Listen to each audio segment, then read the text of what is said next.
Amigos, muy buenas noches, bienvenidos a la emisión estelar de 24 horas. La próxima semana estará listo el mecanismo de financiamiento de las cocinas de inducción. En breves le damos los detalles. Empezamos contándoles que la Panamericana Norte de Quito permanecerá cerrada por 5 meses más. La Panamericana Norte en el tramo entre Oyacoto y Guayabamba estará cerrada hasta inicios del 2015. El Ministerio de Transporte ampliará 4 kilómetros de la vía a 4 carriles. Fisuras en la vía, algunas en el puente. Derrumbes en taludes y el riesgo actual. Son varias de las razones por las que el Ministerio de Transporte y Obras Públicas cierra entre 5 y 6 meses la vía desde Oyacoto hacia Guayabamba en la Panamericana Norte. Se tomó la decisión por seguridad que esta vía se tenía que cerrar al tránsito. En un recorrido de esta carretera realizado por Teleamazonas corroboramos la caída de material, para la cual comenzaron ya los trabajos. En estos no se descarta en caso de necesidad la colocación de geomembranas como las tiene la ruta Collas. Lo que vamos a tener que hacer es estabilizar todos los taludes de este sector. Son alrededor de 18 kilómetros de estabilización de taludes en los que vamos a tener que trabajar. Si tenemos que reparar y levantar y volver a estabilizar y volver a aportar a la capacidad de la estructura, lo tenemos que hacer. Todas estas cosas estamos revisando para ver cuáles son a detalle los trabajos que tenemos que realizar. Además, la ministra anunció un cambio de planes, ya que la vía permanecerá cerrada.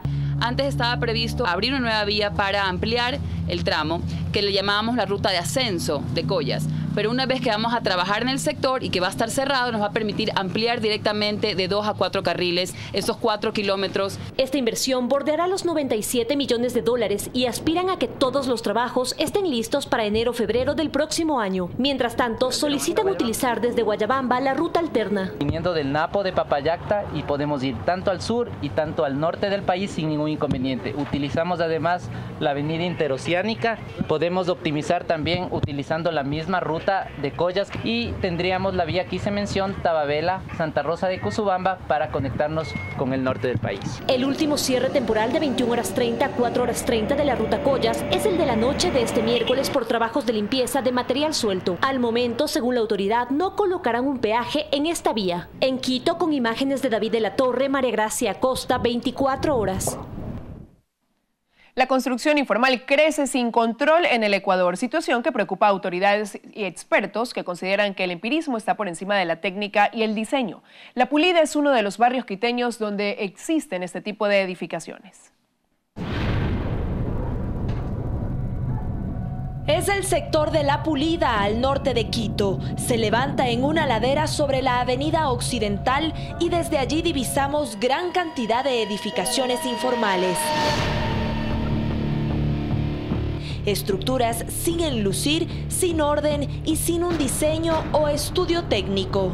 Estas viviendas son parte del 73% de construcciones informales en todo el Ecuador, edificaciones realizadas no por empresas inmobiliarias, sino en muchos de los casos por el denominado maestro mayor de una obra. Las construcciones informales se ciñen a la parte empírica de un maestro mayor, pero no consideran que puede haber movimientos de torsión, ahí se producen fisuras, se producen hundimientos. Justamente para este arquitecto, las técnicas de construcción han avanzado en los últimos años. La reducción del peso en los materiales colabora ante un impacto sísmico.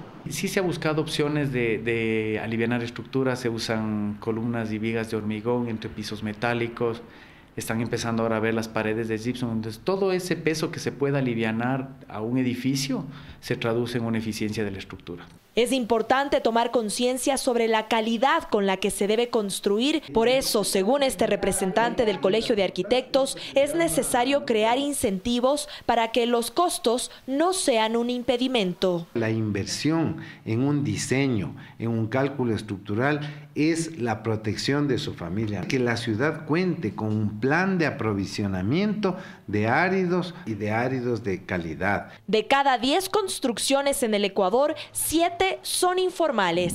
Ana María Cañizares, 24 horas.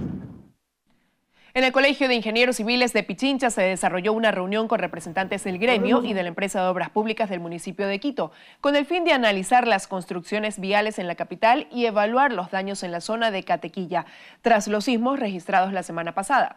A esta cita también fueron convocados representantes de la empresa Sinohidro, que trabaja en la ampliación de la avenida Simón Bolívar, donde murieron 2 trabajadores, pero no acudieron. cómo deben hacer con técnica la explotación de los materiales pétreos, y se está aplicando técnicas modernas de excavación y de minería, lo cual no sucedió acá. Acá se hacía la excavación, comenzaba arriba y quedaba unos voladizos tremendos que fueron los que ocasionaron la polvareda, la caída sobre viviendas, sobre autos. Entonces, totalmente antitécnica la explotación. Ahora van a tener que alertar eso, limpiar, tomar medidas de precaución.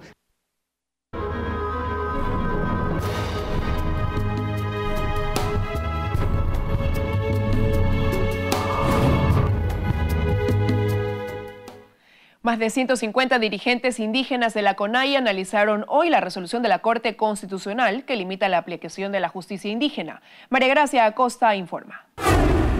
La Confederación de Nacionalidades Indígenas del Ecuador, CONAIE, rechazó la resolución de la Corte Constitucional del 30 de julio en la que dispone que los delitos contra la vida solo serán tratados por la justicia ordinaria y no por la justicia indígena. La CONAIE se ampara en el artículo 171 de la Constitución que protege este derecho que aseguran es legítimo y para el cual tienen sus sistemas jurídicos propios. Prácticamente nos viola el derecho y la Constitución. Y es por eso que hemos dicho que una vez más no acataremos esa resolución y así también no necesitamos la socialización de esa resolución que lo están poniendo para que hagan en nuestras comunidades. Firmemente vamos a defender nuestros derechos para que no sean violentados, peor aún que caigamos en un retroceso histórico, haciendo nuestra justicia indígena en todo el territorio nacional. Además, se manifestaron contrarios a otras resoluciones,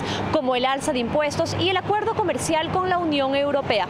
Contra todo esto, anunciaron movilizaciones el próximo 17 de septiembre. Era un informe de María Gracia Acosta y continuamos en el mismo ámbito informativo para contarles que desde la cosmovisión indígena, el ajusticiamiento bajo métodos ancestrales es un mecanismo de reinserción social que permite al individuo que cometió un error reflexionar y pedir perdón. Un equipo de Teleamazonas viajó hasta Cotopaxi para conocer más sobre el significado de la justicia indígena en esa zona del país. Enclavada en la parroquia de Zumbagua, a 1 hora y media de La Tacunga, se ubica la comunidad La Cocha, una zona árida, llena de pajonales, en pleno páramo andino. Nos recibe con 7 grados centígrados en el día. La producción agrícola es limitada, al igual que varios servicios. La Cocha hizo noticia en mayo del 2010, cuando 5 jóvenes fueron juzgados por la comunidad luego de un asesinato, bajo métodos propios de la cultura indígena. En base a este caso, la Corte Constitucional emitió una sentencia donde prohíbe la aplicación de justicia indígena en casos de delitos contra la vida, sean estos asesinato u homicidio. Sí nos molesta como los pueblos. Más de 520 años se ha venido aplicando, se ha venido realizando en estos procedimientos y ahora que nos sorprenda que no, estos casos no pueden hacer justicia. Aquí en la comunidad de La Cocha sus dirigentes prefieren no hablar de justicia indígena, prefieren llamarlo a este proceso como la armonización del ser humano. No es una palabra adecuada para nosotros, más bien es el estrechamiento, en diálogo, entrar en una forma de armonía. El baño con agua helada, la ortiga y el látigo son parte de las herramientas que se utilizan para llevar a cabo la purificación del acusado. El agua empieza a purificar, a limpiar, la ortiga empieza a poner nuevas energías, energizar, y la ortiga un poco es picante, digamos, de donde que todas las energías negativas también, digamos, es purificar, sacar todas las energías. Negar la posibilidad de reprender a quien ha afectado a una comunidad es para el movimiento indígena de Cotopaxi el reflejo de la incomprensión del derecho ancestral. La sociología, el comportamiento entre tejido social y el antropológicamente el hombre andino, cómo relaciona, cómo actúa en su mundo. En la comunidad La Cocha, como en otras del país, se considera más efectiva y ágil a la justicia indígena.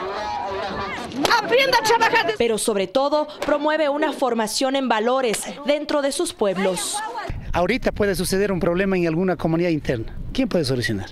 En ese rato no está el fiscal, no están los jueces para que dé la solución. La comunidad es la llamada. La comunidad está viviendo junto con ese problema interno, entonces debe participar a solucionar. Si bien no existe una justicia perfecta, la Constitución ampara la aplicación de la justicia indígena. Su objetivo principal es que el individuo que haya cometido un delito pueda reconocer su falta, enmendar su error y no volver a repetirlo en el futuro.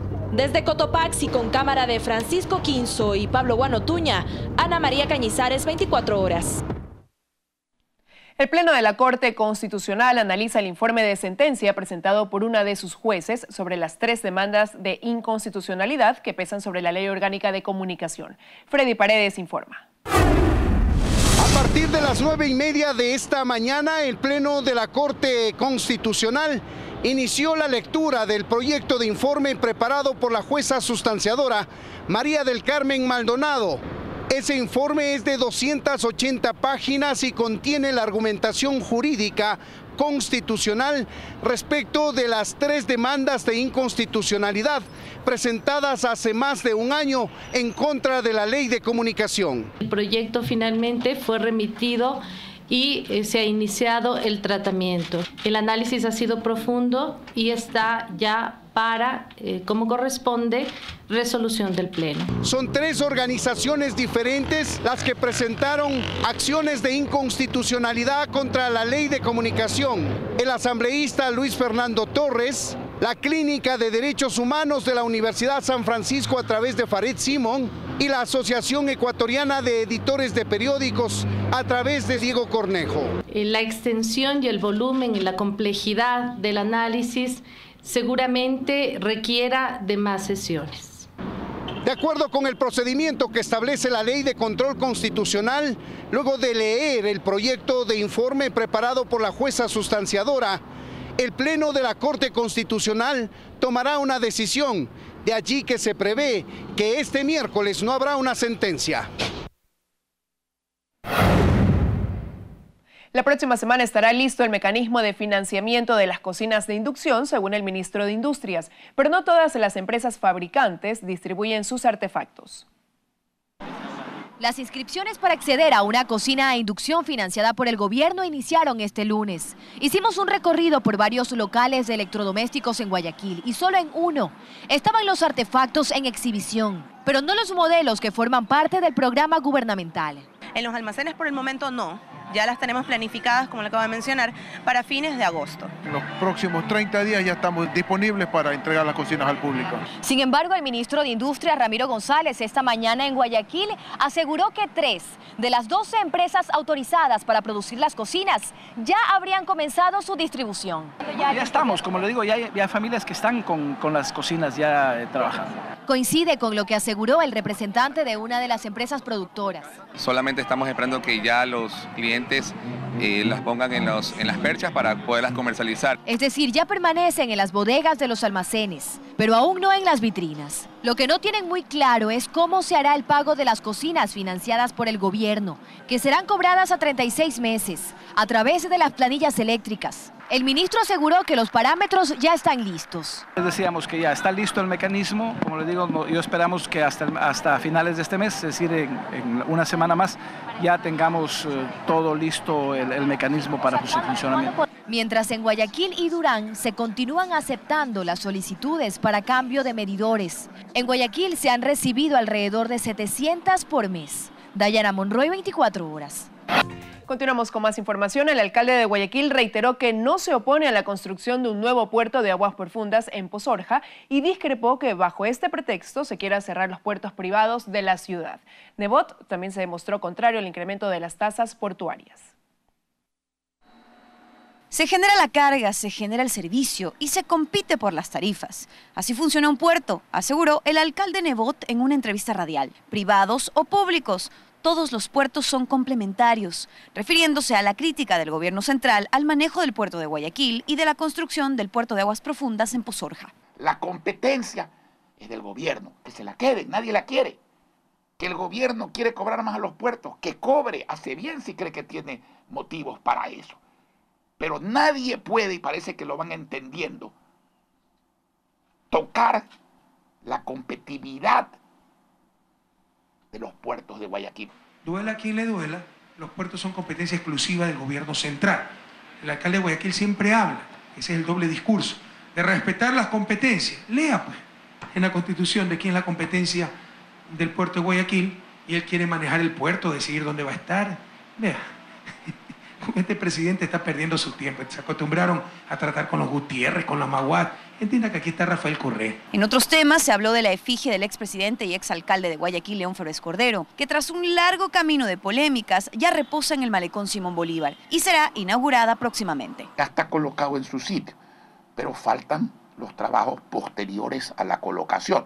Ciertos señores que tienen derecho a no estar de acuerdo con el monumento, derecho, no razón, se atrevan a causar desmanes porque no les va a responder la policía metropolitana si eso es lo que están buscando.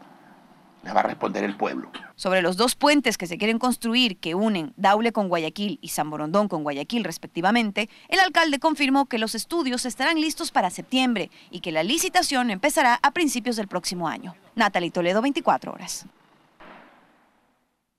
Militares decomisaron gran cantidad de explosivos en una mina del cantón Atahualpa en la provincia de El Oro. El operativo dejó una persona detenida.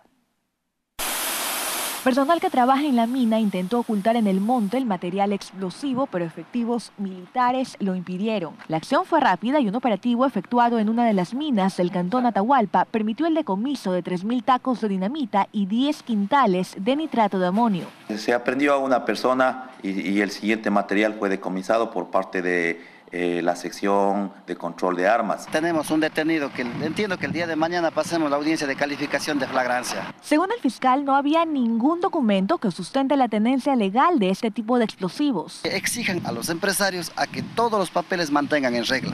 Las autoridades informaron que los controles se extenderán en toda la provincia del Oro. María José Jaramillo, 24 horas. En octubre inician las capacitaciones para los perfiles de locutor y presentador de radio y televisión y trabajadores de piso en todo el país.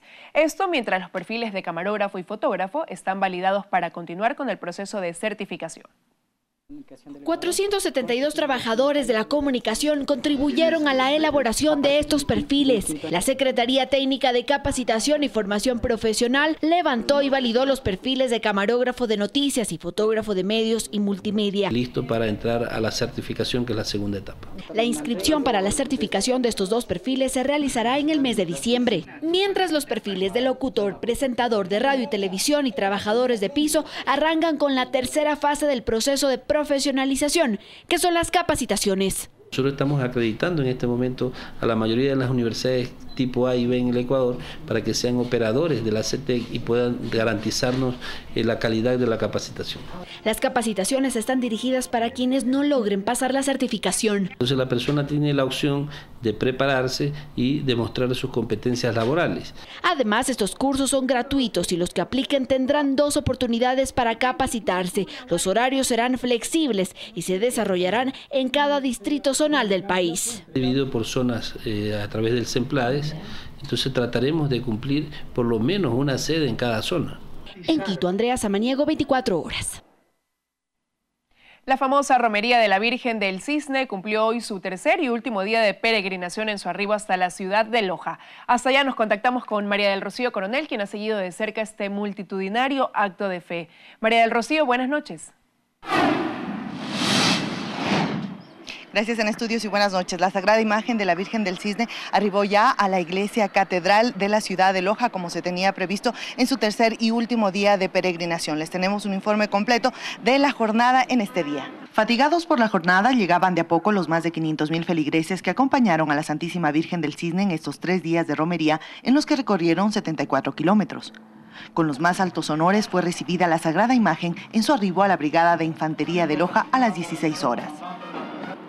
Rinden honores a nuestra generala, la Santísima Virgen del Cisne. Las Fuerzas Armadas la nombraron como su generala, pues desde hace más de 500 años la milagrosa Virgen cumple favores a miles de devotos. En la emblemática puerta de la ciudad de Loja la recibieron las principales autoridades y además se realizó un cambio de vestimenta a la Santa Efigie.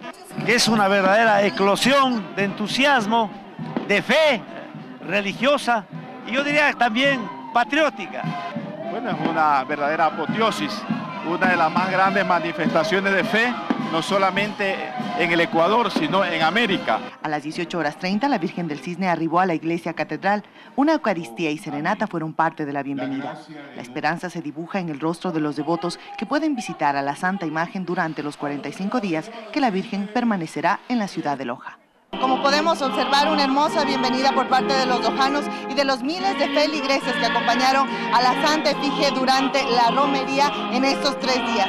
Eso es todo lo que les podemos informar. Continúen ustedes, compañeros en estudios. Buenas noches.